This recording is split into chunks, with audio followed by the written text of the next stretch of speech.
ब्रह्मानंदम परम सुखदम केवलम ज्ञानमूर्तिम द्वंद्वातीतं गगन सदृशम तत्त्वमस्यादिलक्ष्यम् एकम नित्यं विमलमचलं सर्वधी साक्षिभूतं भावातीतं त्रिगुणरहितं सद्गुरुं तं नमामि, सद्गुरुः तं नमामि, सद्गुरुः तं नमामि। ओम शांति शांति शांति।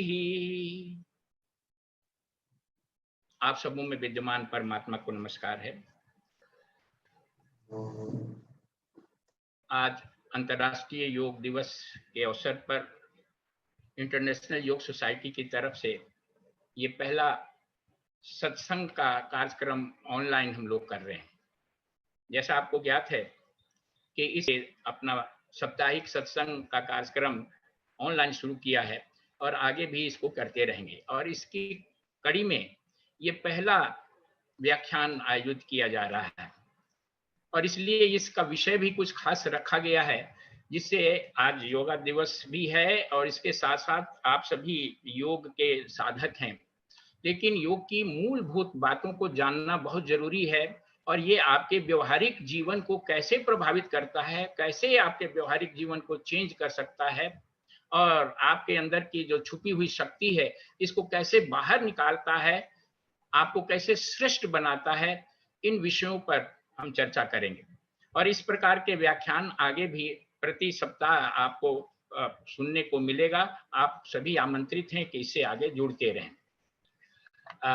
Can change your life. योग आपके जीवन को परिवर्तित कर सकता है।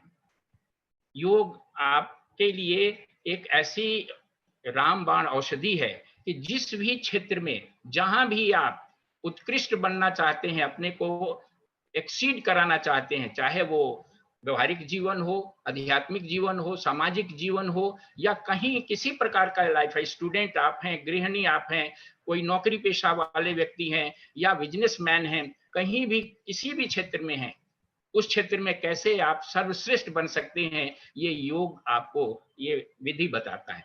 तो मैं इन्हीं बातों के ऊपर चर्चा करूंगा और योग को कैसे आप जहां हैं वहां यूज कर सकते हैं, इस बात पर आपको मैं मार्गदर्शन दूंगा।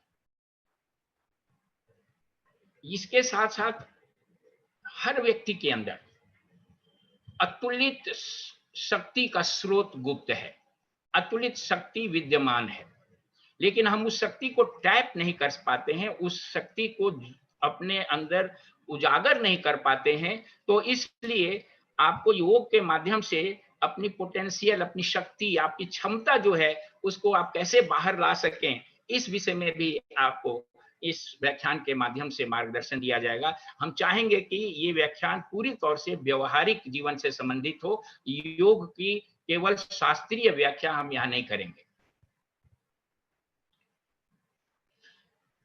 इसके पहले कि मैं मुख्य विषय पर जाऊं, मैं अपने गुरुदेव श्री स्वामी ज्योतिर्मयानंद जी महाराज के चरणों में नमन करते हुए, उनसे आशीर्वाद प्राप्त करते हुए इस व्याख्यान का आरंभ करूंगा।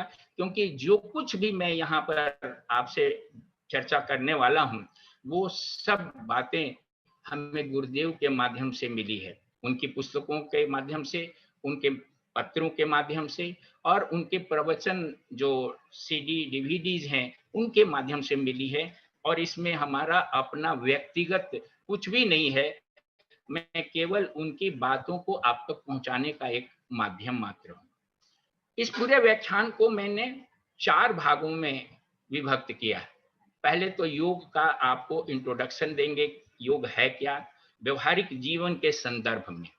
दूसरा इसका यह है कि हम अपने क्षमताओं को योग के माध्यम से कैसे रियलाइज कर सकते हैं, कैसे हम उसको उसके साथ संपर्क कर सकते हैं, कैसे उसको उद्घाटित कर सकते हैं योग के माध्यम से अपनी गुप्त शक्तियों को। तीसरा जो अंश है कि इस योग के सिद्धांत को व्यवहारिक जीवन में कैसे उतारेंगे, इस विषय पर हम चर्चा करेंगे। और चौथा जो खंड है वो कि योग जो है आपको सफलता के मार्ग पर कैसे ले जाएगा, इस विषय पर भी चर्चा करेंगे। तो सबसे पहले योग क्या है, इसकी बहुत ही गंभीर व्याख्या होनी चाहिए, क्योंकि अधिकांश लोगों ने योग को हठ योग को योग समझ लिया है, जिसको आसन कहते हैं। आप सुने होंगे कि मैं प्रतिदिन योग करता हूँ, कुछ आसन करने वाले इस बात को कहते हैं, या आसन के साथ कुछ लोग प्राणायाम भी करते हैं। लेकिन हठ योग, योग का एक अंश है, एक उसका हिस्सा है, बल्कि एक हिस्से का भी एक हिस्सा है। इसलिए ये नहीं ध्यान रखना है कि अगर आप केवल हठ योग कर रहे हैं, यानी आसन वाला पाठ कर रहे हैं, तो आप योग कर रहे हैं। योग का आपने एक अंश ग्रहण किया है। योग का जो हठ योग का पाठ है, आसन वाला पाठ है, वो एक प्रक्रिया है जिसके द्वारा आप अपने स्वास्थ्य को और अपनी ऊर्जा को बनाए रख सकते हैं। ये एक पाठ है जो कि बहुत जरूरी है, क्योंकि बिना स्वास्थ्य के आप योग के जो दूसरे विधाएं हैं या उसकी जो गहराई है उसमें नहीं जा सकते। ये साथ साथ हठ योग यानी जो आसन पाठ है, वो आपको शरीर को फिट रखता है, क्योंकि आपके सारे अचीवमेंट का माध्यम ये शरीर है। चाहे आप बिजनेस करते हो, चाहे पढ़ाई करते हो, चाहे नौकरी करते हो, या किसी भी कार्य क्षेत्र में लगे हो, आपको इस शरीर को ठीक रखना होगा। आपकी कार पूरी तौर से ठीक नहीं रहेगी, चाहे उसमें हवा ही क्यों ना निकला हो, और इंजन ठीक है, हवा नहीं है उसमें, तब भी गाड़ी नहीं चलेगी, या उसका कोई पार्ट खराब है, नहीं चलेगी, आप फिर अपने गंतव्य तक नहीं पहुंच सकेंगे। शरीर, धर्म, अर्थ, काम और मोक्ष, ये चार साधन हैं, चार पुरुषार्थ हैं जीवन के। इन चारों पुरुषार्थ को प्राप्त करने के लिए शरीर एक माध्यम है।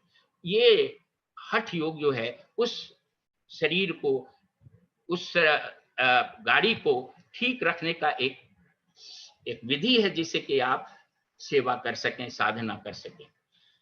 और इसके साथ साथ ये समग्र योग के लिए एक आधार है, फाउंडेशन है, जिसके आधार पर आप दूसरे योगों का भी साधना, दूसरे योगों का भी अभ्यास कर सकते हैं।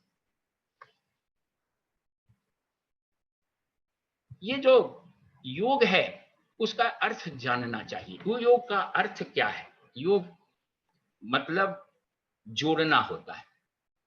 आप स्वयं को किसी जगह से, व्यक्ति से, वस्तु से, किसी लक्ष्य से, या किसी अपने जीवन के उद्यम से अगर जोड़ते हैं तो वो सब योग का ही हिस्सा है। लेकिन इसीलिए योग का मतलब यूनियन या जोड़ होता है। इस योग को और गहराई से अगर हम जानेंगे तो ये यूनियन कैसा यूनियन है? व्यक्ति का ब्रह्मांड के साथ योग, वैयक्तिक सत्ता को ब्रह्मांडीय सत्ता के साथ जोड़ना। आप अस्तित्व के हर तल पर इस विश्व ब्रह्मांड के साथ जुड़े हुए। इस ब्रह्मांड का और आपके व्यक्तित्व का मुख्य रूप से तीन तल है। एक कहते हैं फिजिकल प्लेन, स्थूल शरीर, स्थूल जगत। दूसरा प्लेन है एस्ट्रल प्लेन, जिसको सूक्ष्म तल, सूक्ष्म जगत कहते हैं। ये स्थूल तल जो है वो सूक्ष्म तल पर निर्भर है। और उससे भी गहरा एक तीसरा तल है, वो कॉजल प्लेन है, कारण तल है।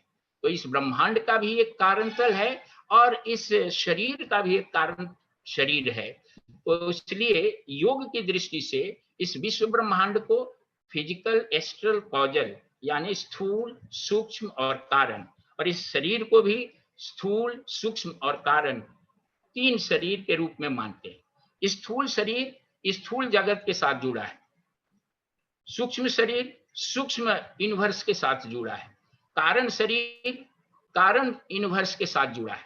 और इन तीनों तलों को स्पिरिचुअल प्लेन धारण किए हुए है। तो योग एक ऐसी विधि है जो आपको आपके आपके वास्तविक जो सत्ता है उसके साथ जोड़ता है। In reality it is the realisation of our essential nature.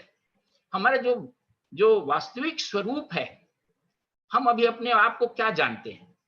अगर आपसे पूछा जाए कि आप कौन हैं, तो आप बताएंगे कि मेरा नाम ABCD अमुक है, मोहन, सोहन, गीता, सीता, मेरा यहाँ घर है, मैं इस परिवार में जन्म लिया हूँ। ये आपका अपनी आइडेंटिटी है।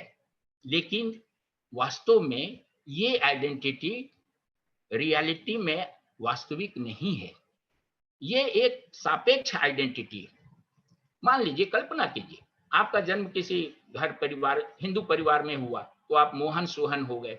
संजोग से अगर मान लीजिए आपका जन्म किसी दूसरे धर्म वालों के परिवार में होता, तो आप अल्फ्रेड हो जाते, रहीम हो जाते।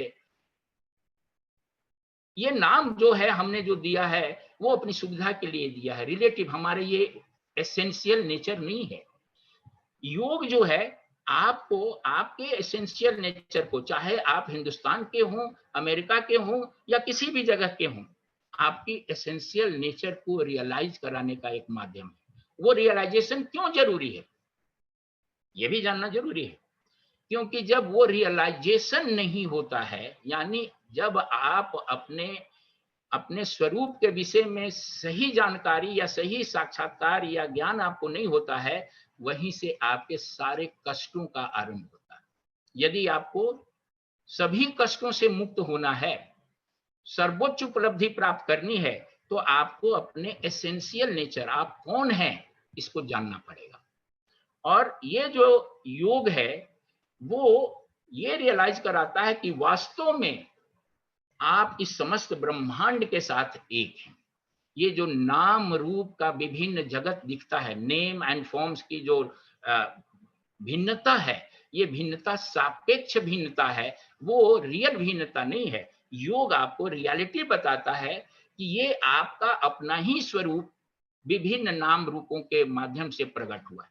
एक छोटा सा उदाहरण आपको देते हैं, ये शास्त्रीय उदाहरण है कि जगत क्या है। नाम रूप की विभिन्नता दिखने वाला ये जगत है, लेकिन वास्तव में ये है क्या, उसका एक उदाहरण स्वप्न से आप ले सकते हैं। स्वप्न जगत में क्या होता है, एक स्वप्न संसार होता है, जो आप देखते हैं कि हम पहाड़ देख रहे हैं, नदी देख रहे हैं। दूसरा एक स्वप्न देखने वाला होता है, स्वप्न दृष्टा, जो आप देखते हैं कि हम उस पहाड़ पर चल रहे हैं या किसी नदी में स्नान कर रहे हैं। और तीसरा होता है अनुभव, स्वप्न दृष्टा, दृश्य और दर्शन। दृष्टा आप होते हैं स्वप्न में, जो पहाड़ पर या जंगल में घूमते हैं। दृश्य स्वप्न का विभिन्न संसार होता है, और दर्शन का मतलब होता है कि उस संसार में जो आपको अनुभव हो रहा है, आप पानी में डूब रहे हैं, आग में जल रहे हैं, जो अनुभव उस समय हो रहा है, वो दर्शन है। दृष्टा और दृश्य के साथ जो इंटरैक्शन होता है और उसका जो एक्सपीरियंस होता है, वो दर्शन कहलाता है। अब ये देखिए, जब आप स्वप्न देख रहे होते हैं, तो वहां क्या होता है, ये तीनों दृष्टा, दृश्य और दर्शन अलग अलग होते हैं। वहां आप दृष्टा के रूप में सुख या दुख भोगते हैं, विभिन्न प्रकार के नाम रूप का संसार देखते हैं और विभिन्न प्रकार का अनुभव करते हैं। लेकिन आप जग जाते हैं, तब जरा विचार कीजिए कि ये सब कहां से आया, कहां से स्वप्न में जंगल आया, पहाड़ आया, कहां से आप आ गए, कहां से उस नदी में आप डूबने का एहसास हुआ। ये सब आपकी चेतना का ही प्रक्षेपण था। आपका चेतन स्वरूप ही दृष्टा बना, दृश्य बना और दर्शन बना। वहां कोई नाम रूप में विभिन्नता नहीं थी। ठीक यही बात जागृत अवस्था में भी होती है। यहां भी हम अपने आप को दृष्टा रूप में देखते हैं कि मैं मोहन हूं, मैं मर रहा हूं, मैं रोगी हूं, मैं दुखी हूं, हमें ये तकलीफ है, ये दृष्टा है। और हम ये देखते हैं कि ये जगत संसार जो है विभिन्न नाम रूपों वाला है, और हमें हमें जो है विभिन्न प्रकार के अनुभव होता है। योग आपको जगाता है, और जब आप योग में जग जाते हैं, तब आपको ये रियलाइजेशन होता है कि जैसे स्वप्न में आपकी चेतना ने स्वप्न जगत, स्वप्न दृष्टा और स्वप्न दृश्य का प्रक्षेपण कर दिया, वैसे ही आपकी ही चेतना ने इस जागृत दृष्टा, जागृत दृश्य और जागृत दर्शन का भी वही चेतना जो है प्रक्षेपण कर रही है। और ये जो प्रक्षेपण है, वो अवास्तविक है। जैसे स्वप्न जो है वो अवास्तविक है। तो इसके लिए जब योग आपको ये रियलाइज करेगा कि आप जो नाम रूप की विभिन्नता देख रहे हैं कि वहां जंगल है, पहाड़ है, बाघ है, सिंह है, आग है, पानी है, वो वास्तव में मेरी ही चेतना है, मैं ही था आग पानी के रूप में। यहाँ भी आपको ये योग ये रियलाइज कराता है, यहाँ जो आप अच्छा बुरा शत्रु मित्र जो अनुभव कर रहे हैं, ये भी आपकी ही चेतना है। ये जब रियलाइजेशन होगा तो कहीं द्वय नहीं रहेगा, डुअलिटी नहीं रहेगी, और आप जो है किसी जगह अपने से, अपने आत्म स्वरूप से अलग किसी चीज को नहीं देखेंगे, तो फिर झगड़ा किससे होगा, दुख किससे होगा, किसको आप शत्रु मानेंगे। तो ये कार्य जो है योग कराता है। इसलिए योग के विषय में गहराई से जानना है। ये नहीं कि हमने कुछ आसन प्राणायाम करके अपने आप को योगी समझ लिया और आप योग का पूरा लाभ ले सकेंगे, ये संभव नहीं है। योग का डिफिनीशन हमारे विभिन्न शास्त्रों में दिया हुआ है, और कुछ महत्वपूर्ण जो आम डिफिनीशन है उसको जानने यहाँ जरूरी है। भगवत गीता कहती है कि योगः कर्मसु कौशलम, योग जो है स्किल इन एक्शन का नाम है। योग कार्य की प्रवीणता है, ये आपकी व्यवहारिक जीवन में काम आएगा। व्यवहारिक जीवन में यदि आप प्रवीणता से कोई कार्य कर रहे हैं, अगर आप झाड़ू लगा रहे हैं, बर्तन धो रहे हैं, छोटा से छोटा काम कर रहे हैं या बड़ा से बड़ा काम कर रहे हैं, अगर आप प्रवीणता से कार्य कर रहे हैं, स्किलफुली कर रहे हैं, तो आप योगी हैं। दूसरा, योग is the cessation of thought waves of the mind. Patanjali महर्षि ने योग चित्त वृत्ति निरोध की बात कही है, यानी चित्त की वृत्तियों का निरोध योग है। लेकिन चित्त की वृत्तियों का निरोध यानी सीजेशन का मतलब ऐसा नहीं समझना है कि चित्त में वृत्तियां उत्पन्न नहीं होगी, चित्त में वृत्तियां उत्पन्न होंगी। लेकिन अभी क्या होता है, हम वृत्तियों के अधीन होते हैं, वृत्तियों के हम जो दास होते हैं। हम जैसी वृत्ति है वैसा करते हैं। हमारा मन रोने का करता है तो हम रोने लगते हैं, हमारा मन गुस्सा करने का करता है तो हम गुस्सा होने लगते हैं, हमारा मन जो है जैसा करता है हम मन के अधीन होते हैं। चित्त वृत्ति निरोधक का मतलब है कि हम मास्टर ऑफ वृत्तिज, हम अपने वृत्तियों के स्वामी बने, हम वृत्तियों के दास नहीं स्वामी बने। ये जो है चित्त वृत्ति निरोध का प्रैक्टिकल इंप्लीकेशन है। Balance of attitude in all conditions is योग, समत्वम योग उच्यते, यानी जीवन की सभी परिस्थितियों में मन का संतुलन बनाए रखना योग है। हमारे आपके व्यवहारिक जीवन में क्या होता है, जरा सा किसी ने स्तुति कर दी, हम फूले नहीं समाने लगते हैं, जरा सा किसी ने हमें निंदा कर दी, हम गहरे शोक में चले जाते हैं। हम योग से बहुत दूर हैं। और आपने सुना भी होगा, देखा भी होगा, हाल में भी एक बहुत टैलेंटेड कलाकार जो है आत्महत्या कर दिया। यानी जीवन की कोई विषम परिस्थिति रही होगी या कोई सोच रहा होगा, लेकिन उन्होंने बैलेंस नहीं मेंटेन किया। बहुत बड़े साइंटिस्ट होते हैं, बहुत सारे ऐसे विद्वान लोग होते हैं, हम कई बहुत अच्छे बड़े बड़े प्रोफेसर्स को जानते हैं जो जीवन की छोटी छोटी जो विषमताएं हैं, परिस्थितियां हैं, उनको झेल नहीं पाते, और कई लोग घर से निकल जाते हैं, कई लोग आत्महत्या कर लेते हैं, कई लोगों का दिमाग जो है उनका खराब हो जाता है। तो ये सब योग से दूर होने के कारण है। योग आपको बताता है कि कैसे इस विषम परिस्थितियों में आप कैसे बैलेंस मेंटेन करें। वेदांत के अनुसार योग एक ऐसी प्रक्रिया है जहां वैयक्तिक सोल, वैयक्तिक जीवात्मा को आप परमात्मा के साथ मिलाते हैं। हमारे अंदर जो जीव आत्मा है, जो मैं और मेरापन का बोध कराता है, वो लघु आई, छोटा आई, ये ब्रह्मांडीय आई मैं के साथ जोड़ता है। जिस समय हम अपने लघु आयु को ब्रह्मांडीय आई के साथ जोड़ देंगे, हमारी सारी समस्याएं समाप्त हो जाएंगी। एक छोटे से उदाहरण से आपको बताते हैं। सागर में अनेक लहरें उठती हैं, लहरों की असंख्य लहरें उठती है, और ये सारी लहरें सागर की पार्ट हैं। कल्पना कीजिए कि उनमें से कोई एक लहर अपने आप को सागर से अलग समझने लगे और लहर रूप में ही अपनी सत्ता देखने लगे, अपने को उस लहर में ही बांध ले, सागर रूप को विस्मृत कर दे।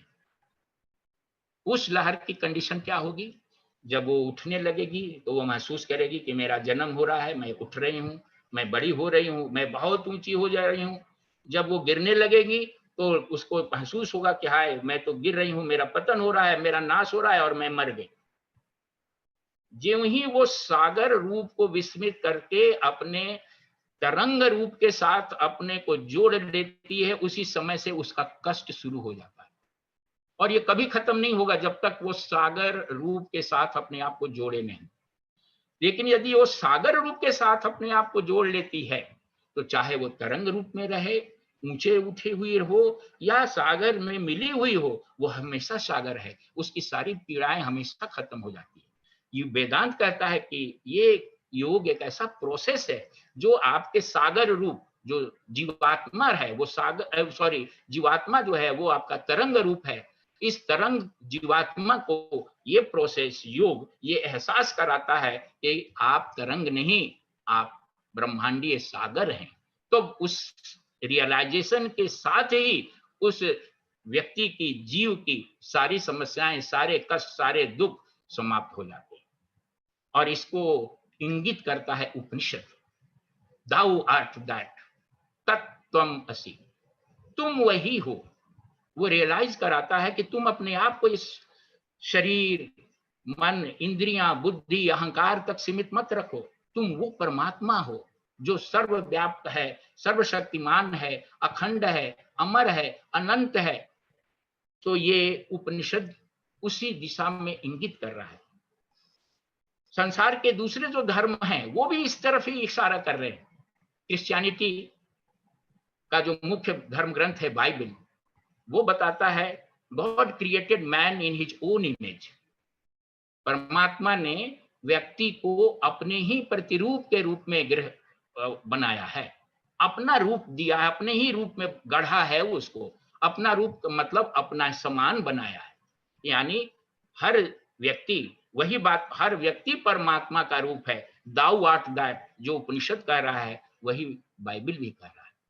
कुरान, इस्लाम धर्म दुनिया में बहुत सारे करोड़ों लोग मानते हैं। कुरान का जो एक वाक्य है, man is a ray of God, परमात्मा की किरण है मनुष्य। किरण सूर्य से अलग नहीं हो सकती, सूर्य और किरण एक है। तो ये संसार के जितने महान धर्म हैं, और वो वही बात कहते हैं जो योग कहता है।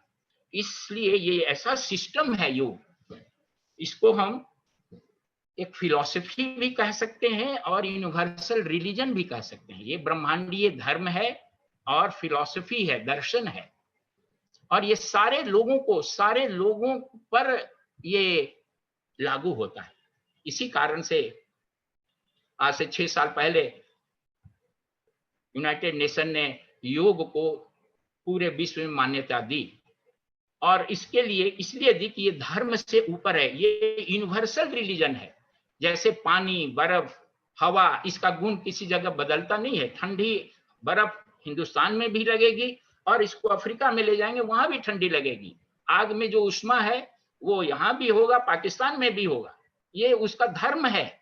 ये धर्म का मतलब हिंदू मुस्लिम नहीं, धर्म का मतलब एसेंशियल नेचर, गुण, जो उसका स्वभाव है। इसलिए योग एक यूनिवर्सल रिलीजन है और ये एक फिलॉसफी भी है। लेकिन ये फिलॉसफी उस तरह की नहीं है जैसे किसी लोगों की फिलॉसफी कुछ होती है। बहुत सारे लोग किसी खास फिलॉसफी को मानते हैं और वो कहते हैं कि जो इस रास्ते पर नहीं चलते हैं वो दुश्मन है, या उनको मार डालो, उनको हटा दो। वो ऐसी फिलॉसफी ये इस योग की नहीं है। ये यूनिवर्सल फिलॉसफी है। वैसी फिलॉसफी जैसे हम लॉ ऑफ ग्रेविटेशन है कि हम किसी चीज को ऊपर फेंकते हैं तो वो नीचे आ जाती है। तो इस प्रकार योग हर जगह सृष्टि में कहीं भी जाएंगे ये लॉ ऑफ ग्रेविटेशन काम करेगा। ये फिलॉसफी योग की जो है वो हर जगह काम करेगी, चाहे वो कर्म सिद्धांत की फिलॉसफी हो, मृत्यु पुनर्जन्म की फिलॉसफी हो, आत्मा की अद्वैतता की फिलॉसफी हो, या और किसी योग की और कोई फिलॉसफी हो। ऐसा नहीं होगा कि ये फिलॉसफी केवल हिंदुस्तान में लागू है, दूसरे देश में नहीं लागू होगी। केवल हिंदुओं के लिए लागू है, दूसरे धर्मावलंबियों के लिए लागू नहीं होगी। और इसमें योग में थ्योरी भी है और इसके अंदर टूल्स हैं जो इसको प्रैक्टिस में डालते हैं। इसका व्यवहारिक पक्ष भी है, इसका थ्योरी और इसका व्यवहार पक्ष दोनों है। ये जीवन विज्ञान है, जीवन के साथ जुड़ा हुआ है। अब हम लोग अपने विषय के ऊपर आते हैं कि योग जो है आपके अंदर की पोटेंशियलिटी को, आपके अंदर की क्षमता को किस प्रकार से प्रकट करता है, कैसे उसको बढ़ाता है और कैसे उद्घाटित करता है, इस पर हम लोग चर्चा करेंगे कि अगर आप योगी हैं, योग के सिद्धांत को फॉलो करते हैं, योग की साधना करते हैं, तो आपके अंदर योग ये विश्वास करता है कि हर व्यक्ति, जैसा मैंने पहले ही कहा कि आपकी जीवात्मा ब्रह्मांडीय आत्मा का अंश है। तो आप पानी की एक बूंद, गंगा जी की एक बूंद में वे सारे गुण होंगे जो गंगा जी के धारा में है। आपके अंदर वे सारे गुण हैं जो परमात्मा में है। आत्मा और परमात्मा के शक्ति भी एक ही है। तो उस शक्ति को हम कैसे प्रकट करें, ये योग बताता है। और ये जो है, जैसे मैंने कहा कि ये आपको आपके ब्रह्मांडीय सत्ता के साथ जोड़ता है। और जब आप अपने सत्ता को, वैयक्तिक सत्ता को ब्रह्मांडीय सत्ता के साथ मिला देंगे, तो आपके अंदर की फुल पोटेंशियलिटी प्रकट हो जाएगी। और इसलिए हमारे वर्तमान काल के या अतीत काल के जितने योगी थे, उनकी क्षमता बहुत ज्यादा थी, क्योंकि उन्होंने अपने आत्मिक शक्ति को ब्रह्मांडीय शक्ति के साथ एकात्मिक कर दिया था। उनके माध्यम से ब्रह्मांडीय शक्ति प्रकट हो रही थी, और उनके माध्यम से प्रकट होने के कारण आदि शंकराचार्य ने कितनी छोटी आयु में कितना महान कार्य कर दिया, आप सोच नहीं सकते कितना महान कार्य किया। विवेकानंद ने आज के युग में, अभी हाल के लोग हैं, कितना महान काम किया, छोटी सी आयु, 39 साल की आयु में चले गए। तो जो व्यक्ति, जो साधक अपने जीवात्मा को उस परमात्मा के साथ जितनी गहराई और निकटता से संयुक्त कर देगा, उसके अंदर उस परमात्मा की क्षमता उतनी ही ज्यादा प्रकट होगी। और योग इस मेथड को बताता है। अब यह है कि हम अपने जीवात्मा को ब्रह्मांडीय सत्ता के साथ कैसे जोड़ें, योग इस विषय में हमें क्या मार्गदर्शन देता है। तो आपको मैंने वैसे बताया कि आप इंडिविजुअल एक वैयक्तिक सत्ता महसूस करते हैं अज्ञान के कारण। इस वैयक्तिक सत्ता को ब्रह्मांडीय सत्ता से जोड़ने के लिए योग आपको मार्गदर्शन देता है। और उसके लिए पहले आपको जानना पड़ेगा कि हमारे व्यक्तित्व के हर स्तर पर, हर प्लेन पर हमें ब्रह्मांडीय सत्ता के साथ जुड़ना होगा। पहले ये जानिए कि हमारे व्यक्तित्व यानी पर्सनालिटी के 4 पिलर्स हैं, 4 लेवल हैं, 4 तल हैं, और इन चारों तलों को हमें विकसित करना होगा। पहला है कर्म, एक्शन। दूसरा है भाव, इमोशन। तीसरा है संकल्प, विल। चौथा है ज्ञान या रीजन। इन चारों पक्षों को समग्र रूप से, संतुलित रूप से आपको जब तक विकसित नहीं करेंगे, तब तक आप ब्रह्मांडीय इन 4 पक्षों से, ब्रह्मांडीय सत्ता में भी एक्शन है, इमोशन है, विल है और रीजनिंग है। आपको वैयक्तिक स्तर के जो कर्म हैं उनको ब्रह्मांडीय कर्म के साथ संयुक्त करना होगा। आपके वैयक्तिक इमोशन को ब्रह्मांडीय हार्मोनी के साथ सामंजस्य बैठाना होगा। आपको वैयक्तिक इच्छा को, स्वेच्छा को ईश्वर इच्छा के साथ समन्वित करना पड़ेगा। और अपने ज्ञान को अंतः प्रज्ञा, इंट्यूशन के साथ, जो ब्रह्मांडीय ज्ञान है उसके साथ समस्वर करना पड़ेगा। तभी आप जो है अपनी पोटेंशियलिटी को, आप अपने अंदर के जो क्षमता है उसको प्रकट कर सकते हैं। तो integrating our personality on each of these dimensions leads to attunement with universal self। जब ये व्यक्तित्व के चारों पक्षों को हम इंटीग्रेट करेंगे, समग्र रूप से विकसित करेंगे, क्रिया को, भाव को, संकल्प को और ज्ञान को, तब हम जो है ब्रह्मांडीय जो सत्ता है, परम मात्मन है, परम पुरुष है या परमात्मा है, उसके साथ हम जोड़ सकते हैं। लेकिन ये जोड़ना चैलेंजिंग एक काम है, चैलेंजेज है। ये नहीं है कि हम बहुत आसानी से कर सकते हैं इसको। इस चैलेंज को हमको स्वीकार करना पड़ेगा, और इसको स्वीकार करके जिस तरीके से इसको हम दूर करते हैं, उसका नाम साधना है। साधना क्या है? साधना मीन्स साधना, डिसिप्लिन करना, अनुशासित करना। हम सभी अपने व्यक्तित्व को अनुशासित जब करते हैं, अनुशासन में डालते हैं, तो हम साधना कर रहे होते हैं। हर क्षेत्र में एक्सेल करने के लिए आपको साधना करनी पड़ती है, चाहे आप गायन के क्षेत्र में जाएं, अभिनय के क्षेत्र में जाएं, खेल के क्षेत्र में जाएं, बिजनेस के क्षेत्र में जाएं, पढ़ने के क्षेत्र में जाएं, विज्ञान के क्षेत्र में जाएं, पॉलिटिक्स के क्षेत्र में जाएं, वहां आपको एक खास तरह से आपको साधना करनी पड़ेगी, तब आप उसको अचीव कर सकते हैं। आपको यदि वैयक्तिक सत्ता को ब्रह्मांडीय सत्ता के साथ जोड़ना है, ये जोड़ना क्यों है? मैंने इसलिए कहा कि इस जोड़ से जीवन की सर्वोच्च उपलब्धि, ये सब जो दूसरी दूसरी जो विधाएं हैं या क्षेत्र हैं, उससे तो छोटी छोटी उपलब्धि होती है। आप धनी हो सकते हैं, आप किसी देश के प्रधानमंत्री बन सकते हैं, राष्ट्रपति बन सकते हैं, खिलाड़ी बन सकते हैं, धनवान बन सकते हैं, एक्टर बन सकते हैं, छोटे बन सकते हैं।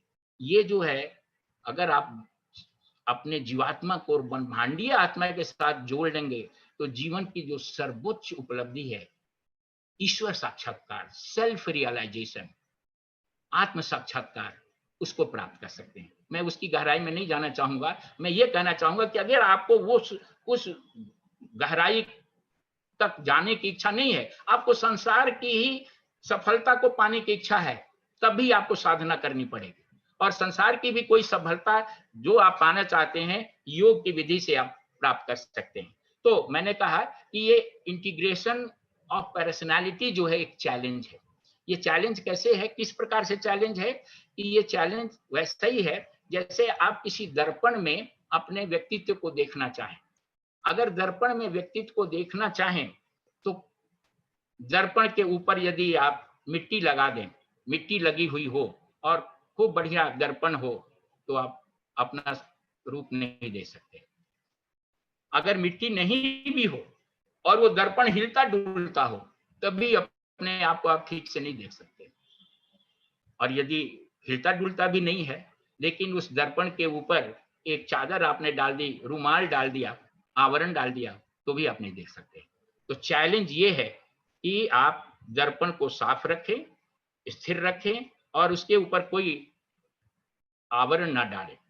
तो इस रास्ते में बड़ी रुकावटें हैं, और उस रुकावटों को 3 नाम दिया गया है: मल, विक्षेप और आवरण। मल का मतलब होता है ग्रॉस इंप्यूरिटीज ऑफ पर्सनालिटी, जैसे क्रोध है, घृणा है, लोभ है, काम है, मद है, मत्सर्य है, इस तरह की जो दुर्गुण है हमारे व्यक्तित्व में, ये मल है। मल का मतलब वो दर्पण के ऊपर हमने मिट्टी का लेप लगा दिया। तो ये चैलेंज है कि हम अपने इस दर्पण के ऊपर की मिट्टी की परत को हटाएं। दूसरा विक्षेप है। विक्षेप का मतलब रेस्टलेसनेस, हमारा मन और शरीर एकदम हिल रहा है, व्यग्र है, बेचैन है, और हम अपने आप को केंद्रित नहीं कर पाते हैं, अनेबल टू फोकस और अटेंशन। हमारा मन कभी यहाँ भागता है, कभी वहां भागता है, कभी इसको करना चाहे, कभी बिजनेस करेंगे, कभी नौकरी करेंगे, कभी खेती करेंगे, कभी चलो साधु बन जाते हैं, और किसी प्रकार से किसी जगह आप टिक नहीं पाते हैं। ये दर्पण का हिलना है। ये दूसरा जो है चैलेंज है, इस विक्षेप को दूर करना होगा। इस विक्षेप को दूर करने के लिए आगे एक तीसरा चैलेंज है, उसको कहते हैं आवरण या इग्नोरेंस। यानी आप अपने विषय में गलत जानते हैं। आपने अपने ऊपर एक लारे, मैं तो गरीब हूं, मैं तो बहुत दुखी हूं, मेरा पे कोई गॉडफादर नहीं है, मेरे पीछे कोई मेरी सिफारिश करने वाला नहीं है, हम छोटे परिवार में जन्म लिए, हमारे माता पिता ने हमारे ऊपर ध्यान नहीं दिया, इस तरह की बातें आपके मन में आती है। आप सही दृष्टि से देख नहीं पाते हैं और अपने आप को छोटा महसूस करते हैं, अपने इनएडिक्वेट अपने इमेज को आप देखते हैं। ये जो है आवरण का एक तरीका है, एक आवरण का उदाहरण है। और अगर देखते भी हैं तो बहुत, अरे हम तो छोटे आदमी हैं, हमारे लिए तो रोजी रोटी मिल जाए, 2 शाम की रोटी मिल जाए, बस बहुत यही है। हम बड़ी चीज नहीं देखते हैं। इसको हमारे शास्त्रों ने कहा है कि ये 3 प्रकार के अवरोध हैं, संशय भावना, असंभावना और विपरीत भावना। ये ये व्यवहार में हमको देखना है, ये शास्त्र की बात है लेकिन हम उसको व्यवहार में लाके आपको बताते हैं। संशय भावना का मतलब होता है कि आपके डाउटिंग माइंड, ये सही है या नहीं। ये स्वामी जी बता रहे हैं कि हम आत्म साक्षात्कार कर सकते हैं, ये भला ये सही है? इसको कहते हैं डाउटिंग माइंड।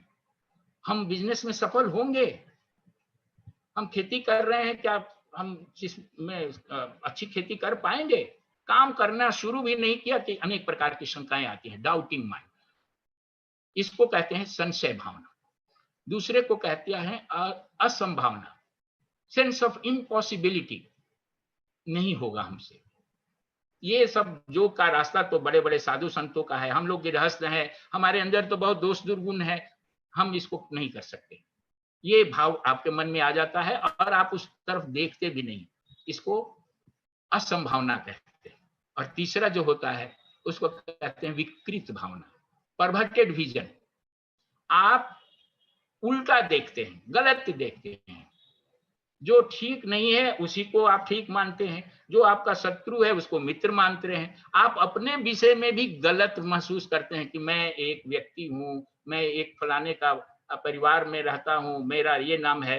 आपने अपने वास्तविकता को भूल करके शरीर के साथ अपने आप को जोड़ दिया है। तो इस प्रकार से आप जो हैं संशय भावना, विपरीत भावना और असंभावना, ये तीनों से जो ग्रसित हैं, ये आवरण के कारण है, इग्नोरेंस के कारण है। ये चैलेंज है आपके सामने कि इस इग्नोरेंस को आप दूर करें। अब ये चैलेंजों को आप कैसे करेंगे, योग आपको रास्ता बताता है। देखिए योग कितना गहरा है। योगा दिवस पर 4 आसन कर लिया, सारे विश्व में हमने कह दिया कि इतने करोड़ लाख लोगों ने आसन करके क्या, गहरा जाइए। केवल आसन कर जाने से योग के जो अनुदान है, जो उसके जो लाभ हैं, उसके वरदान हैं, उससे आप वंचित रह जाएंगे। ये मत समझ लीजिए कि बस हम योगी हो गए, इतना कर लेने के बाद जितनी गहराई में जाएंगे उतने ही, जैसे आप समुद्र की गहराई में जितनी जाएंगे उतना ही रत्न निकालेंगे, उसी प्रकार से योग की गहराई में जितने जाएंगे उतना ही रत्न आप निकालेंगे।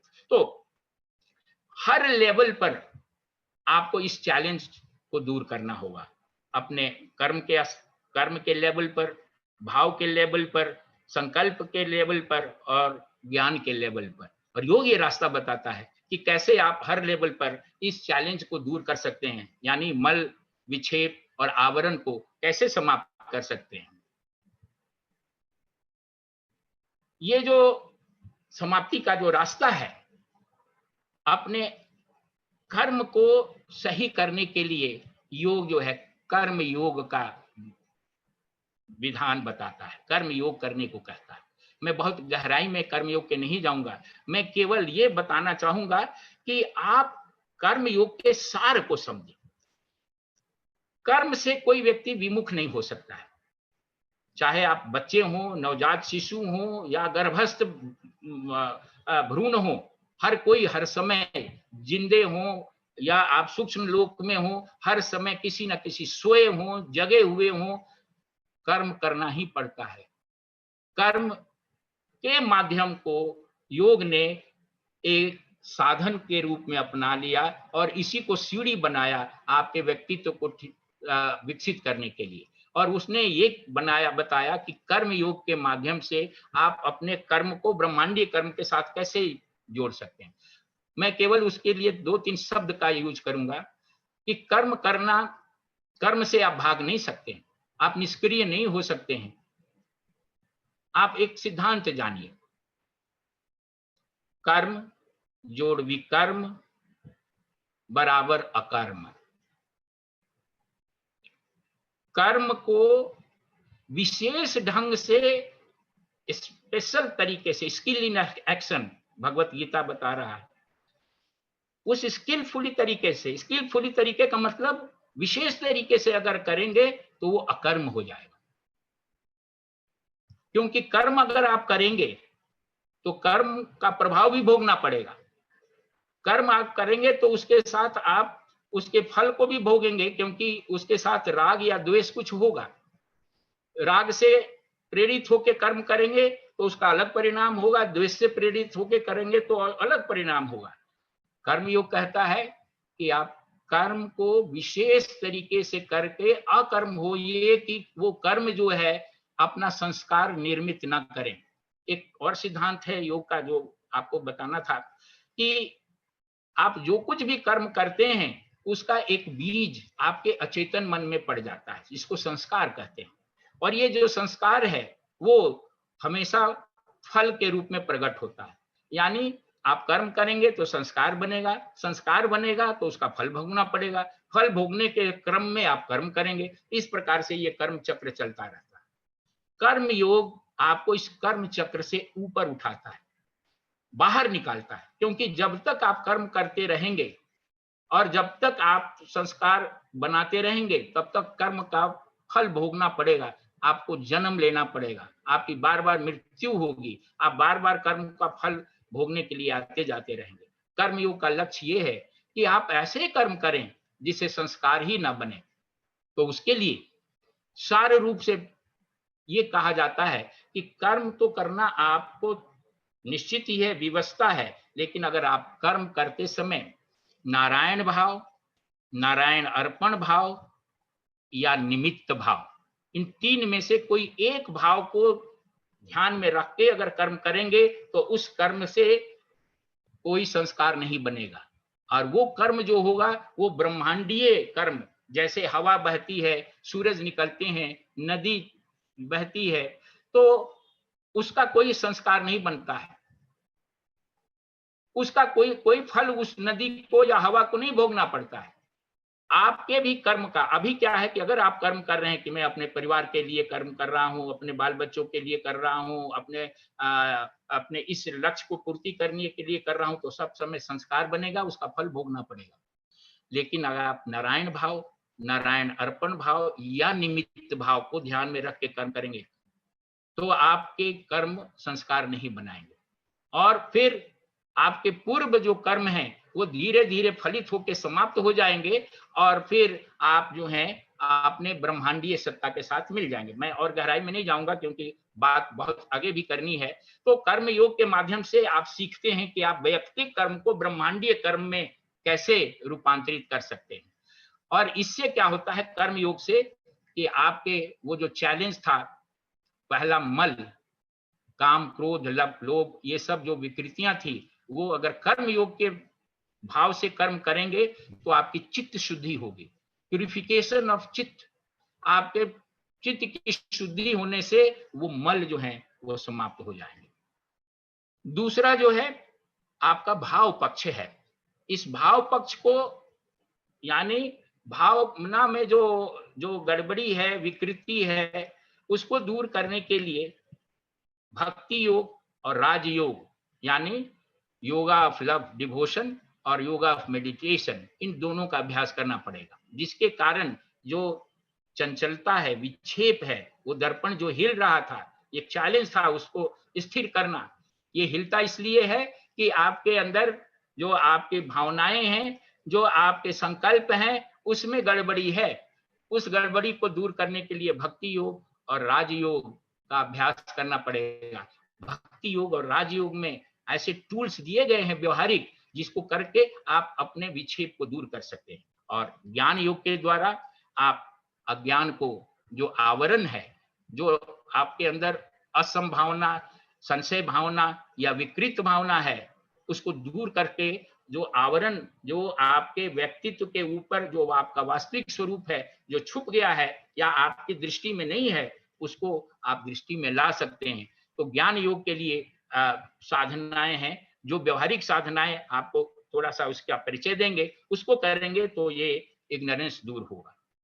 इसलिए ये जरूरी है कि उस चैलेंज को दूर करने के लिए आपको अपने व्यक्तित्व को हार्मोनाइज करना होगा, समस्वर करना होगा, एट्यून करना होगा। आपके एक्शन पार्ट संकल्प पक्ष को भी होना है और ज्ञान पक्ष को भी होना है। इनमें से एक भी अगर कमजोर पड़ गया, बिल्डिंग है उसमें कई पिलर्स लगाए जाते हैं, उसके 4 पिलर को या एक कोने के पिलर को आप बहुत मजबूत बना दें और दूसरे कोने के पिलर को आप कमजोर कर दें, बिल्डिंग नहीं थमेगी। उसी तरह से व्यक्तित्व के इन चारों पक्षों को आपको समग्र रूप से विकसित करने की आवश्यकता होती है, तभी आपका व्यक्तित्व जो है। और यही कारण है कि सांसारिक दृष्टि से बहुत बड़े बड़े वैज्ञानिक, बहुत बड़े बड़े कलाकार, बहुत बड़े बड़े धनी व्यक्ति या ज्ञानी व्यक्ति जो हैं, आपने जीवन में देखा होगा कि कहीं ना कहीं वो जीवन में गिर जाते हैं। कोई व्यक्ति जो है जेल चला जाता है, कोई व्यक्ति आत्महत्या कर लेता है, कोई पागल हो जाता है और कोई जो है जिंदगी से इतना रूठ जाता है कि वो घर द्वार छोड़ के कहीं और चला जाता है। इसलिए कर्म को उन्नत करने के लिए कर्म योगा का अभ्यास कीजिए, भाव को उन्नत करने के लिए भक्ति योग का अभ्यास करना होगा, संकल्प को उन्नत करने के लिए आपको राजयोग का सहारा लेना होगा और रीजन को सब विकसित करने के लिए ज्ञान योग का सहारा लेना होगा। इसके अंदर प्रत्येक के अंदर टूल्स दिए गए हैं व्यवहारिक, जो कैसे कर्म को कर्म योग में बदलेंगे, भक्ति को भावना को भक्ति योग में बदलेंगे और अपने संकल्प को ईश्वरीय संकल्प के साथ जोड़ेंगे और अपनी जो बुद्धि है छोटी सीमित अहंकारिक बुद्धि, उसको कैसे अंतः प्रज्ञा में हम जोड़ सकते हैं। और इसका नाम ही है, इन चारों योगों का जब हम समग्र रूप से अभ्यास करते हैं तो इंटीग्रल योग उसको कहते हैं। और योग का अर्थ यही है कि आप भक्ति, कर्म, राज और ज्ञान, इसके साथ साथ आप राजयोग में वर्णित आसन प्राणायाम को भी करें। और इन सब का आधार जो है जीवन का, वो आपका आचरण है, यम नियम है। यम नियम के फाउंडेशन पर 5 यम 5 नियम बहुत लोग जानते हैं, मैं उसकी गहराई में नहीं जानता हूँ। वो आपके आचार व्यवहार को ठीक रखने का है। सत्य, अहिंसा, ब्रह्मचर्य, अस्तेय, अपरिग्रह, शौच, संतोष, तप, ईश्वर प्रणिधान, ये सब यम नियम के पार्ट हैं। वो आपको शुद्धि रखनी है। ऐसा नहीं कि हम बहुत अच्छा आसन कर रहे हैं, प्राणायाम कर रहे हैं, सेवा कर रहे हैं और भ्रष्टाचार कर रहे हैं, व्यभिचार कर रहे हैं, तो भी नहीं चलेगा। उसका यम नियम का आधार होना चाहिए। यम नियम के आधार से ही आप कर्म योग कर सकते हैं, यम नियम के आधार के कारण ही भक्ति योग कर सकते हैं। यम नियम के बगैर आप राजयोग, ज्ञान योग नहीं कर सकते, इसलिए उसको साधना होगा। जैसा मैंने पहले बताया था कि एक समुद्र की कल्पना करिए, ये समुद्र है, यूनिवर्सल सेल्फ, ब्रह्मांडीय आत्मन सागर है जो सर्वव्याप्त है। हम सभी उसी सागर में हैं और उस सागर में एक लहर है जो अपने आप को एक इंडिविजुअल सोल या सेल्फ, जीव आत्मा समझती है। वास्तव में हम जीव आत्मा, हम इस सागर के ही पार्ट है। अज्ञान के कारण, भ्रम के कारण हम अपने को उस लहर के रूप में अलग समझने लगते हैं और हमारे सारे दुखों का यही कारण है कि हम अपने आप को अपने ब्रह्मांडीय स्वरूप से पृथक कर चुके हैं। योग हमारे उस ब्रह्मांडीय स्वरूप को रियलाइज करने में मदद करता है। और ये जब हम अपनी पर्सनालिटी को हार्मोनाइज कर लेते हैं तो ये जो जीवात्मा है, जीव जो है, वो ब्रह्मांडीय सागर से लहर अपने आप को अनुभव करने लगती है कि मैं सागर हूं, लहर नहीं हूं। और तब आपकी पोटेंशियलिटी निखर के आती है। जब अपने आप को आप ब्रह्मांडीय आत्मन के साथ जोड़ लेंगे, वैयक्तिक सत्ता को ब्रह्मांडीय सत्ता को साथ जोड़ लेंगे, तो आपके अंदर इतनी ऊर्जा, शक्ति और इतने आप में विलक्षणता पैदा हो जाएगी कि आप अचंभित हो जाएंगे अपने आप को देख के, अमेज्ड रह जाएंगे कि हमारे अंदर में इतनी क्षमता है। और हमारे अंदर सभी जीवों में, सभी व्यक्तियों में, सभी लोगों में ये क्षमता वर्तमान है, वो निकाल सकते हैं। और इसको व्यवहार में जब तक लाएंगे नहीं योग को, तब तक आप जो है इस क्षमता को नहीं निकाल सकते हैं। और व्यवहार में लाने के लिए आपको इस योग के टूल्स को आपको अपनाना होगा। तो कर्म के माध्यम से, भक्ति के माध्यम से, ज्ञान के माध्यम से और संकल्प के माध्यम से वो कौन कौन से टूल हैं, क्या हैं, कैसे हम कर सकते हैं, उसकी थोड़ी सी चर्चा करेंगे। कर्म योग जो है वो, जैसा मैंने कहा कि अगर आप नारायण भाव, नारायण अर्पण भाव या निमित्त भाव, नारायण भाव का मतलब these all are the will of God, जो कुछ भी आप कर रहे हैं उसको समझिए कि ये विल ऑफ गॉड है। चाहे आपको छोटा से छोटा काम क्यों न दिया गया, हमारे यहाँ शास्त्रों में कर्म के अनुसार, शास्त्र में संत नहीं माना गया, सदन कसाई था, पशु का वध करता था, बहुत बड़ा संत था। कोई वेश्या थी, उसका कर्म कितना नीच था, लेकिन वो बहुत बड़ी संत थी। बहुत सारे ऐसे लोग थे, बहुत तपस्या करते थे। एक मुनि थे जिन्होंने अपने सिर के ऊपर जो जटाजूट था उसमें इतने ज्यादा उनकी जटाएं फैल गई थी कि चिड़ियों ने घोंसला बना लिया था, और कुछ चिड़ियों ने उस घोंसले में अंडा दिया, और वो 1 महीने तक या जब तक अंडे से बच्चे नहीं निकल गए तब तक वो ऋषि जी ने अपने सिर को हिलाया नहीं। और जब बच्चे उड़ गए तो उनके मन में घमंड हो गया कि मैं तो बड़ा तपस्वी हूं कि अपने इतने दिन तक मैंने तप किया है कि बच्चे दिया है। तब उनको, वो शास्त्रीय कथा है कि उस सदन कसाई के पास भेजा गया कि आप उनसे शिक्षा लीजिए। ये बाहरी कर्म ये नहीं निर्भर कराते हैं कि आप जो है ब्रह्मांडीय कर्म के साथ एक हो रहे नहीं। अगर आप अहंकार के साथ कर्म कर रहे हैं तो आप योगी नहीं हैं, चाहे कितने भी बड़े तपस्वी क्यों ना हो। और यदि आप अहंता ममता त्याग करके दृष्टा भाव से, नारायण भाव, नारायण अर्पण भाव या निमित्त भाव से कर्म करते हैं, तो वो कर्म बाहर का चाहे कितना भी छोटा क्यों ना हो, खराब क्यों ना हो, सांसारिक दृष्टि से वो योग हो सकता है। नारायण भाव का मतलब कि ये ईश्वर की विल है, उसकी इच्छा है। नारायण अर्पण भाव, मैं कर्म करते, मेरा काम कर्म करना है, कर्म का परिणाम की चिंता नहीं करनी है, कर्म करके परिणाम परमात्मा के हाथ में सौंप दीजिए, ये नारायण अर्पण भाव है। निमित्त भाव, I am an instrument in divine hand, मैं ईश्वर के हाथ में एक उपकरण हूं, मेरे माध्यम से परमात्मा काम कर रहे हैं। I am an instrument, I am not the door, मैं काम करने वाला नहीं हूं। अगर इस भाव से करें तो नारायण निमित्त भाव हो जाएगा। तो आपको कर्म योग अगर ऐसा इस भाव से करते हैं तो वो आपको ब्रह्मांडीय कर्म के साथ जोड़ देता है। तब ऐसे कर्म करने में आपको आनंद आता है, आपकी एक्टिविटी जो है बहुत ही बढ़ जाती है, और आपके अंदर हेल्थ भी आएगा, आपके इंटेलेक्ट भी बड़े शार्प होंगे, राग द्वेष से आप मुक्त होंगे, और आपके अंदर, आपके हृदय में ऐसी भाव आएगी कि आप स्वतः ही स्वधर्म को अट्रैक्ट करेंगे। स्वधर्म का मतलब आपके आत्मा के अनुसार जो कर्म है वो स्वधर्म है।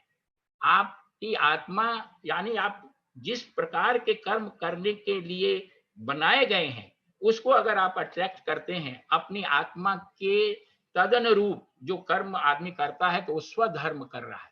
और ये कहा जाता है कि आप अपनी आत्मा के लायक, अपनी आत्मा जिस कार्य को अनुमोदित करे उसको करते हैं तो आप अपने स्वधर्म का पालन कर रहे हैं, और वही श्रेष्ठ योग है। लेकिन यहाँ सावधानी रखनी है कि यहाँ आपका एक आत्मा के साथ, आपके साथ एक अहंकार भी है। अगर आप अहंकार से प्रेरित होकर के उसे ही आत्मा का प्रेरणा समझ लेते हैं तो आप हमेशा गलत चॉइस में पड़ेंगे। तो ये अगर आप कर्मयोग करते हैं ठीक से तो आप आत्मा और अहंकार के बीच फर्क कर सकते हैं। ये आप जो है स्वधर्म को अट्रैक्ट कर लेते हैं, और ऐसा ऐसा करने से आपके जो है प्रेरणा उत्पन्न होगी। आप हमेशा एनर्जेटिक, वाइब्रेंट, ऊर्जावान महसूस करेंगे, आपके व्यक्तित्व आकर्षक होगा, और एक थोड़े समय में ही आप बहुत सारा काम कर लेंगे। और इससे आपका वो मल पाठ है जो पहले आपने दिखाया था, काम क्रोध लोभ, जो दर्पण पर इम्प्यूरिटीज थी, वो दूर हो जाएगी। उसी तरह से भावना पक्ष को, भक्ति योग को आप कैसे जो है वो ब्रह्मांडीय भाव के साथ जोड़ सकते हैं। आपको एक बात, मूलभूत बात बता दें, प्रत्येक व्यक्ति के अंदर 2 बेसिक इंस्टिंक्ट होते हैं, to love and to be loved. प्यार करना और प्यार पाने की मूलभूत इच्छा हर प्राणी में होती है। ये इंस्टिंक्ट है, ये मूलभूत इच्छा है, to love and to be loved. अगर हम इस मूलभूत इच्छा को, यदि हम योग के टूल्स के माध्यम से इसको हम अगर विकसित करें तब हम भक्ति योग के रास्ते पर बहुत अच्छे ढंग से गहराई से चल सकते हैं।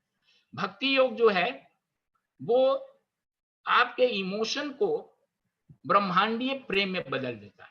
अभी क्या है, हम सब में इमोशन है, हम अपने अपने परिवार से जुड़े हैं, बाल बच्चे, घर परिवार, पति पत्नी, भाई बंधु, रुपया पैसा, पद प्रतिष्ठा, सब जुड़े हुए। जरा सा कुछ होता नहीं है इनको कि हमारा इमोशन या तो ऊपर या नीचे होने लगता है। ये क्या है? ये ममता है, मोह है, प्रेम नहीं है। ब्रह्मांडीय प्रेम जो होगा वो इमोशन को जब आप भक्ति योग के माध्यम से ब्रह्मांडीय प्रेम में परिवर्तित कर देंगे, वो शुद्ध प्रेम होगा। उसके लिए तरीके भक्ति योग में बताए गए हैं, और वो भक्ति योग के जो तरीके हैं उसकी थोड़ी सी चर्चा हम करेंगे।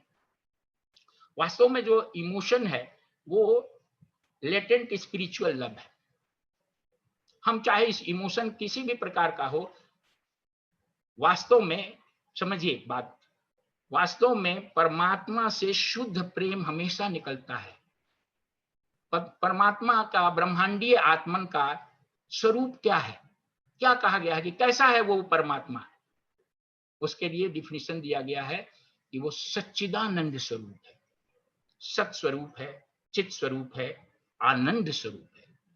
आनंद, ब्लिस, प्रेम से आता है। वो जो ब्लिस है, आनंद है, वो कहां से आता है? परमात्मा से आता है। परमात्मा का जब आनंद, जब परमात्मा से आनंद निकला हुआ सर्वत्र सृष्टि में व्याप्त है वो आनंद, लेकिन हमने क्या काम किया है कि बीच में उसमें 3 पर्दे लगा दिए अज्ञान के कारण। मोड्स ऑफ माइंड है, वो आगे अभी बात करेंगे। हमारे मन के अंदर, हमारे चित्त में, हमारी प्रकृति में 3 गुण है।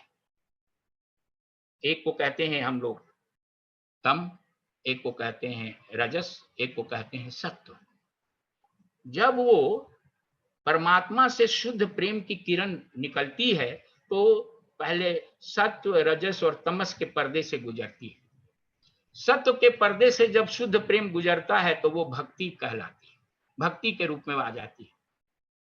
जब वो रजस के पर्दे से गुजरता है तो वो मोह बन जाता है, स्नेह बन जाता है, स्नेह बन जाता है। और जब तमस के पर्दे से निकलता है तो मोह बन जाता है। ये तीनों पर्दे जो हैं ये रिलेटिव हैं। हमें इन तीनों मोड्स को हटाना होगा। हमें तमस को, रजस को और सत्व पर, इसीलिए योग बताता है कि इन तीनों को हम कैसे दूर कर सकते हैं। अगर हम इन तीनों को दूर करेंगे तब ही हमारा इमोशन जो है वो ब्रह्मांडीय लव में परिणित हो सकता है।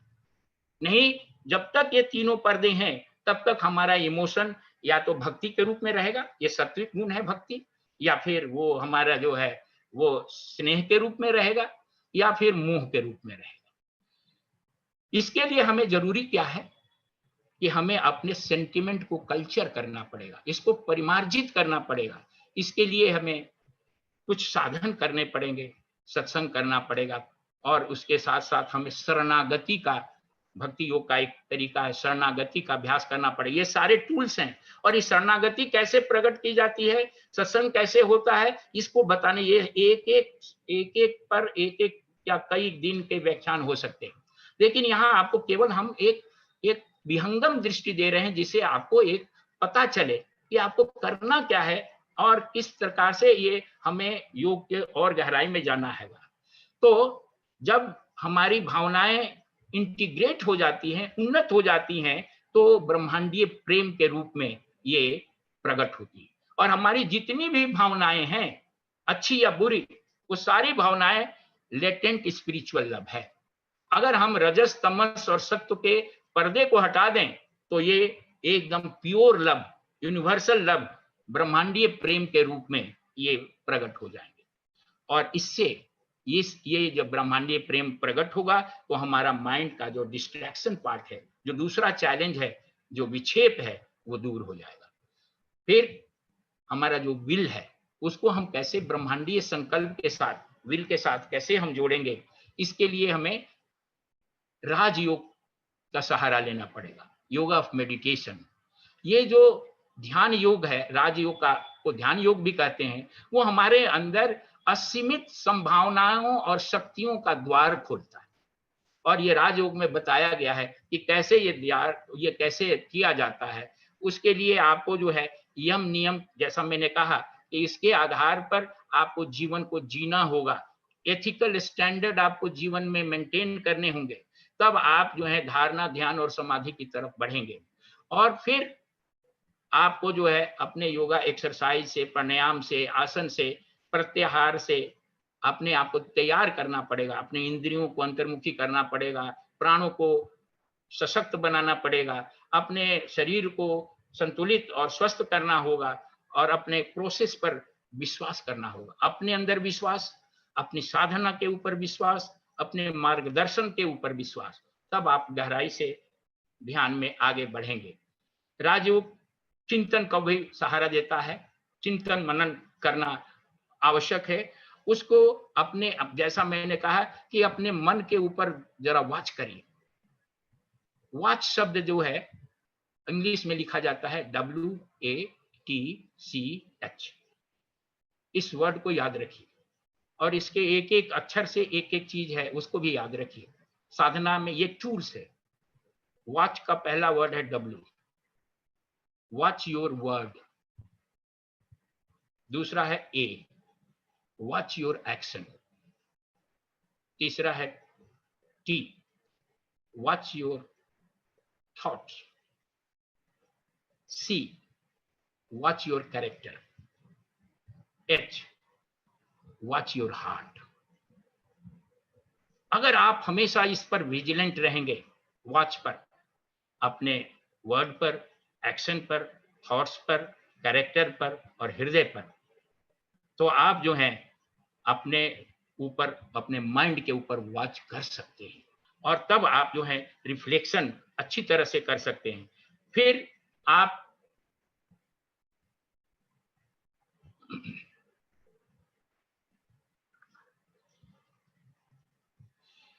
इसके साथ साथ आप जो हैं अपने ज्ञान को कैसे आगे बढ़ाएंगे, ज्ञान के माध्यम से आप कैसे अपने आप को आगे ले जाएंगे, इसके लिए आपको ज्ञान योग का सहारा लेना पड़ेगा। ज्ञान योग के सहारा के लिए आपको कुछ क्रियाएं करनी पड़ेगी। अभी शायद हमारा ये स्लाइड जो है वो अटक गया है, कोई बात नहीं है, हम लोग थोड़ा सा ऐसे आपको आगे, आप आगे बढ़ाते रहिए, आपका नेक्स्ट स्लाइड आ जाएगा। ठीक है। तो इसमें हमने जो है और आगे और आगे, यस, तो ये इससे जो है रिमूव, ये जो माइंड में जो डिस्ट्रैक्शन है, विक्षेप है, इसको ये मेडिटेशन और रिफ्लेक्शन से जो है दूर किया जा सकता है। अब ज्ञान योग की बात करते हैं कि ज्ञान योग को कैसे कौन से टूल्स हैं जिससे हम अपने ज्ञान को अंतःप्राज्ञिक प्रज्ञा में, इंट्यूशन में बदल सकते हैं। उसके लिए उसका लक्ष्य ये है कि आपको ज्ञान योग में आवरण जो था, वो चैलेंज में आपको याद है कि उस मिरर के ऊपर लास्ट में हमने कहा था कि आप उसमें मल का मतलब था कि मड आपने डाल दिया, विक्षेप का था कि आप हिला दिए, आवरण का था कि उस पर आपने कोई रुमाल या कोई कपड़ा डाल दिया। तो रुमाल, कपड़ा आवरण है, उसको योगा जो है ज्ञान योग के माध्यम से उस आवरण को हटाता है। Yoga of wisdom to discover your true identity. आवरण यानी जो आपके ऊपर पर्दा लगा हुआ है, वो उसको हटा देगा, तब आप ट्रू आइडेंटिटी अपने आप को आप जान पाएंगे। और इसके लिए जरूरी है कि आप गहरे और शास्त्रों का अध्ययन करें, ज्ञान योग के जो शास्त्र हैं उसका अध्ययन करें। इसके साथ साथ चिंतन मनन करें, get involve in self discovery, आत्मचिंतन करें। और आत्मचिंतन, मैं कौन हूं, मैं कहां से आया हूं, मेरे जीवन का उद्देश्य क्या है, क्या मैं जिस लक्ष्य के लिए इस धरती पर जन्म लिया है उस लक्ष्य की ओर मैं बढ़ रहा हूं, क्या खाओ पियो मौज करो, शादी विवाह करो, बाल बच्चे पैदा करो, बूढ़े हो जाओ और मर जाओ, इसके लिए ही मेरा जन्म हुआ था? पूछिए अपने आप से। इसका उत्तर मिलेगा। मेरा लक्ष्य क्या है, इसका भी उत्तर मिलेगा। दूसरे से मत पूछिए। एक छोटी सी कथा मैं कहना चाहूंगा, समय का देखते हुए सीमितता, फिर भी आपको समझाने के लिए मैं कहना चाहूंगा कि एक संत के पास कोई विद्यार्थी गया, तो संत ने उससे पूछा क्या कर रहे हो? उसने कहा कि मैं पीएचडी कर रहा हूं।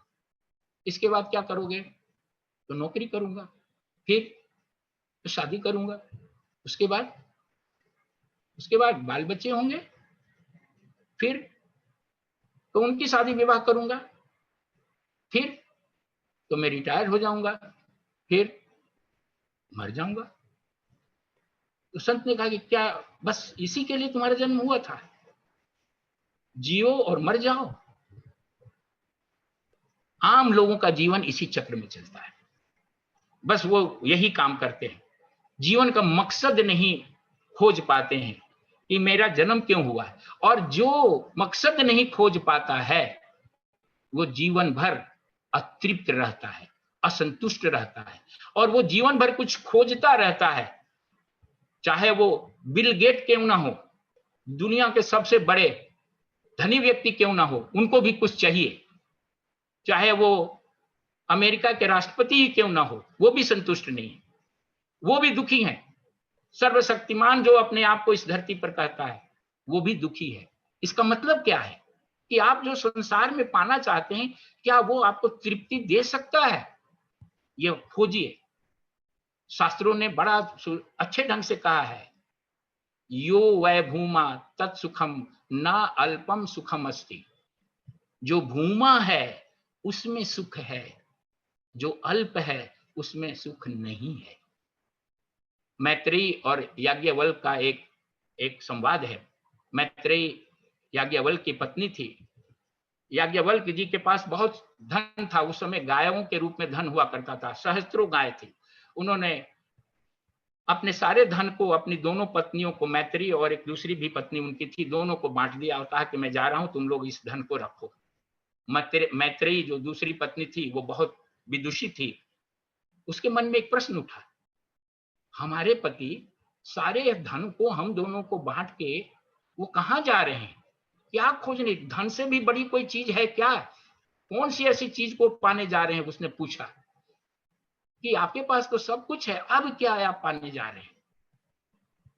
तो मैत्रेयी और याज्ञवल्क्य संवाद है, एक उपनिषद, जिसमें याज्ञवल्क्य जी ने उसे बताया है कि ये सारी चीजें जो है संसार की, सब सीमित हैं। जो दिक, काल और कारण, टाइम, स्पेस एंड कॉजेशन से बंधा है, वो सब कुछ चाहे कितनी भी बड़ी हो, वो आपको संतुष्ट नहीं कर सकता। मैं ऐसी चीज की खोज में जा रहा हूं जो टाइम, स्पेस एंड कॉजेशन से ऊपर हो, और वो भूमा है। भूमा अनलिमिटेड। अनलिमिटेड क्या है? वो है यूनिवर्सल सेल्फ। इसलिए योग कहता है कि आप, वैसे योग एक पावर है, बिजली की तरह, इलेक्ट्रिसिटी की तरह। उसको आप चाहे उससे आप ठंडा कर लीजिए, गर्म कर लीजिए, उसमें पंखा चला लीजिए, उससे बर्फ जमा लीजिए, उससे हीटर चला लीजिए, एनर्जी है, वो कुछ भी कर लीजिए। योग एनर्जी है। उसे आप धन कमा सकते हैं, योग से आप नाम कमा सकते हैं, योग से पद प्रतिष्ठा कमा सकते हैं, योग से आप बड़ी बड़ी कंपनी चला सकते हैं, और 1,000 नहीं 12,000 करोड़ रुपए का आप एम्पायर खड़ा कर सकते हैं। योग जो है आपको किसी भी सांसारिक उन्नति को प्रदान कर सकता है, लेकिन ये सब करने के बाद भी वो सब अल्प है। इसलिए योग कहता है कि try to get the best. और वो बेस्ट क्या है? वो बेस्ट वही है जो सच्चित आनंद है, जो कभी खत्म ना हो। सच्चिदानंद स्वरूप का जब रियलाइजेशन होगा, तो ना तो कभी आपका आनंद खत्म होगा, न कभी आपका सत्ता खत्म होगी, न ही कोई आपका नॉलेज खत्म होगा। इसी को कहते हैं सेल्फ रियलाइजेशन। तो योग वही प्रदान करता है। और ये जो है हु एम आई, इसका चिंतन करिए, और इस चिंतन करने से आप अपने रिवील करेंगे अपनी आइडेंटिटी को, अपने आत्मिक स्वरूप को। जब आप जान जाएंगे तो आपकी पोटेंशियल जो है वो निखर के सामने आ जाएगी। पोटेंशियल निखर के सामने आएगी तो वो बिजली, एक शक्ति आपके हाथ में आ गई। उस परमाणु शक्ति से आप तो बिजली बना भी सकते हैं, उस परमाणु शक्ति से परमाणु बम भी बना सकते हैं। विनाश का भी काम कर दे सकते हैं, विकास का भी काम कर सकते हैं। तो योग की क्षमता से आप कुछ भी प्राप्त कर सकते हैं, और इसके लिए आपके अपने जीवन में मॉडरेशन होना जरूरी है, मध्यम मार्ग। वीणा के जो तार हैं, उन तारों को आपको मॉडरेटली ट्यून करना पड़ता है, न तो उसको ढीला छोड़ना है, न तो उसको ज्यादा कसना है, बैलेंस अप्रोच करना है आपको। और इसीलिए अपने व्यक्तित्व में मध्यम मार्ग को अपनाइए। मध्यम माने आप ज्यादा न तो खाइए, न तो ज्यादा भूखे रहिए, न तो ज्यादा आराम कीजिए, न तो ज्यादा काम कीजिए, नहीं, सब चीज में मध्यम मार्ग। आप मध्यम मार्ग अपनाएंगे और व्यक्तित्व का एक सामंजस्य स्थापित करेंगे, तो आप जो है इंटीग्रल योग का फॉलो कर रहे हैं। संपूर्ण योग का फॉलो करने के लिए आपको अपने जीवन में, कर्म में, अपने मनोरंजन में, निद्रा में, ध्यान में, सब में एक मॉडरेशन लाना होगा।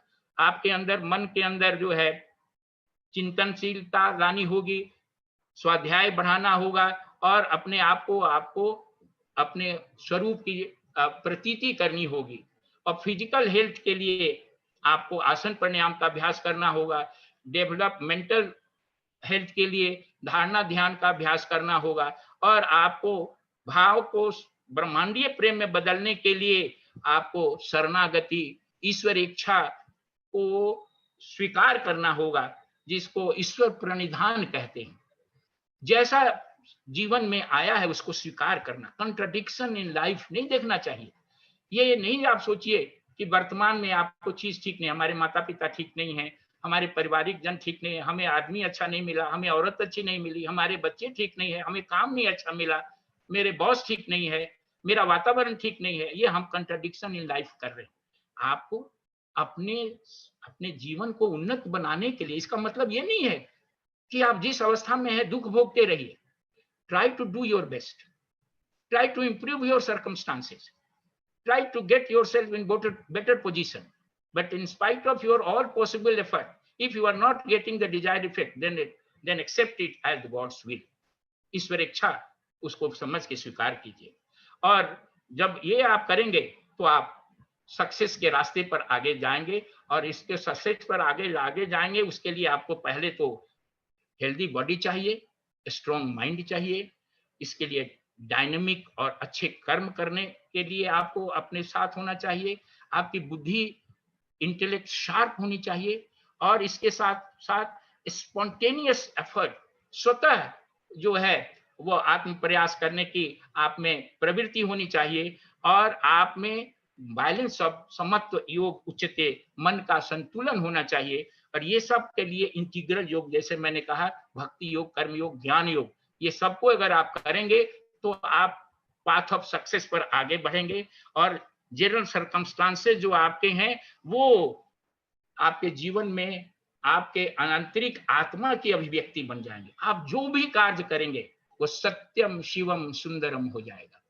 छोटा से छोटा काम भी आप करेंगे, एक योगी अगर झाड़ू लगाए, एक योगी एक छोटा सा सफाई कर दे, सचमुच का वो योगी है, तो उसमें एफिशिएंसी आ जाएगी, वो सत्यम शिवम सुंदरम हो जाएगा। आप जो भी कार्य हाथ में लेंगे उसमें सफल होंगे, और आपके चारों तरफ कंजेनियल वातावरण जो है वो बनने लगेगा। लेकिन इसका मतलब ये नहीं है कि जीवन में चैलेंजेज नहीं आएंगे। योगी के जीवन में चैलेंजेज आए हैं, खूब आए हैं। आप जरा सा इतिहास उठा के देखिए, सूरदास, तुलसीदास, रहीम, कबीर, नानक, ये क्या थे? ये कोई राजा महाराजा थे? कोई जूता सीता था, कोई कपड़ा बुनता था, कोई झोपड़ी में रहता था। तुलसीदास जी कहाँ कहाँ भीख मांगते, भोजन चलाते थे, अपना भिक्षाटन करते थे, और कोई सम्राट नहीं थे। लेकिन जिंदगी के चैलेंजेज को उन सबों ने चैलेंजों को दुख नहीं माना। वो योग की दृष्टि से उस चैलेंजेस को उन्होंने स्वीकार किया और उन चैलेंजों को सहा और उसको अपने लिए जो सोपान बना दिया आगे बढ़ने के लिए। जब आपके अंदर कभी चैलेंज आ जाए व्यवहारिक जीवन में, तो आप तुरंत योग के ऊपर फिर आप लौट जाइए। Fall back on the integral yoga. समग्र योग का सहारा लीजिए उन चैलेंजों को दूर करने के लिए। कर्म योग, भक्ति योग और राजयोग, ज्ञान योग का सहारा लीजिए। जो कुछ भी आप कर सकते हैं उस सर्कमस्टांसेस को दूर करने के लिए, जैसा मैंने कहा, उसको कीजिए। अपनी पूरी क्षमता और पूरी शक्ति और बुद्धि से अगर कोई काम कर रहे हैं, अगर उस कार्य में अगर सफलता नहीं मिलती है, तो ईश्वर अर्पण भाव या निमित्त भाव या नारायण भाव से उसे स्वीकार कीजिए। भक्ति योग का टूल ये है कि आप उस कर्म को करते समय प्रेयर और शरणागति के ध्यान में रखते हुए अपने आप को रिलैक्स कीजिए। कहीं ना कहीं से आप ये समझिए कि परमात्मा जो करता है हमारे लिए सही करता है, और जो हमारे लिए बेस्ट है वही आएगा, और वो बेस्ट चाहे हमारे अहंकार की दृष्टि से विपरीत ही क्यों ना हो, वर्स्ट ही क्यों ना हो, लेकिन आप अपनी अगर शक्ति और क्षमता से उसको पूरा कर चुके हैं तो फिर पूरा रिलैक्स होकर स्वीकार करिए। और वो स्वीकार जब आप कीजिएगा तो आप देखिएगा कि उसी के अंदर से एक नया रास्ता निकल आ रहा है जो आपको एक नई ऊंचाई को प्रदान करेगा। राजयोग के माध्यम से आप ध्यान धारणा अभ्यास कीजिए और अपने अवचेतन मन को हमेशा पॉजिटिव इंस्पिरेशन दीजिए। कभी भी निगेटिव थॉट मत लाइए। पॉजिटिव थॉट आप मन में लाएंगे तो अनकॉन्शियस माइंड जो है चमत्कार करेगा। वो चमत्कार करेगा कि आपको जो आपने कल्पना नहीं की थी उस कल्पना से भी अलग आपको नई परिस्थिति में प्रदान करेगा। हजारों ऐसे उदाहरण है, मैं उस उदाहरण को कहना नहीं चाहता हूं समय की कमी के कारण, और जहां की वर्स्ट कंडीशन में जाने के बाद लोग बेस्ट कंडीशन में पहुंचे। और इसके साथ साथ ज्ञान योग के द्वारा आप अपने प्रॉब्लम को ऑब्जेक्टिवली दृष्टा भाव से देखिए, उसके अंदर इन्वॉल्व मत हो जाइए। प्रॉब्लम से जरा ऊपर उठ के अपने प्रॉब्लम को देखिए तो आपको प्रॉब्लम की वास्तविकता नजर आने लगेगी और उसका रास्ता भी नजर आने लगेगा। और जब चैलेंजेज प्रॉब्लम्स आते हैं तो ये आपको दुख देने के लिए नहीं आते हैं, ये आपके लाइफ को इनरिच करने के लिए आते हैं। जैसे बादल से भरे आकाश में जब पूर्णमासी का चंद्रमा घुसता है तो उसकी स्निग्ध जो रश्मियां हैं, जो चांदनी है, वो छुप जाती है, अंधेरा हो जाता है। लेकिन जब वो बादल से निकल जाता है, बादल को चीर के बाहर निकलता है, तो फिर से वो चांदनी प्रकट हो जाती है। आप जब प्रॉब्लम और चैलेंजेस से बाहर निकलेंगे और योग दृष्टि से उन चैलेंजेस को अगर आप सामना करेंगे तो आपका लाइफ जो है और अधिक समृद्ध हो जाएगा, इनरिच हो जाएगा, और आप जो है वो सक्सेस के रास्ते पर आगे बढ़ जाएंगे।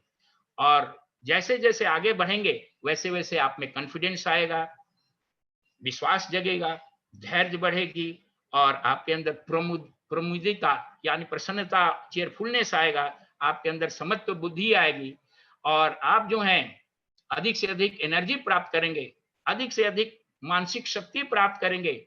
आप जिंदगी में आनंद का अनुभव करेंगे, चाहे सुख में रहें या दुख में रहें। मैंने कहा कि कोई भी संत जो भी हमने नाम लिया अभी, तुलसीदास, कबीरदास, सूरदास, मीराबाई, ये कोई बड़े भारी सामंत या राजा महाराजा नहीं थे। वो सब सांसारिक दृष्टि से बहुत निम्न अवस्था में थे, लेकिन वो हमेशा जिंदगी में आनंद भोगते रहे। तुलसीदास ने एक अपने भजन में कहा है, हरि तुम बहुत अनुग्रह कीन हो। धन्यवाद दे रहे हैं किस चीज का? झोपड़ी में रह रहे थे बनारस में, फिर भी धन्यवाद दे रहे हैं, हे भगवान तुमने बहुत अनुग्रह किया। कोटि मुख नहीं कही जात न प्रभु के एक एक उपकार। हजार मुख से भी हम भगवान का उपकार का वर्णन नहीं कर पा रहे हैं। बताइए कौन कह रहा है? तुलसीदास। कहा? क्यों? वो राजा नहीं थे बनारस के, वो गंगा जी के किनारे वो छोटी कुटिया में रहते थे, और कह रहे हैं कि हजार मुख से भी हम अपने उपकार को, आपके उपकार को कह नहीं सकते हैं, इतना आपने हमारे ऊपर कृपा की। ये एक्सपीरियंस लाइफ इज डिलाइट। उनका लाइफ जो है आनंद से भरा हुआ था। Realise your potential.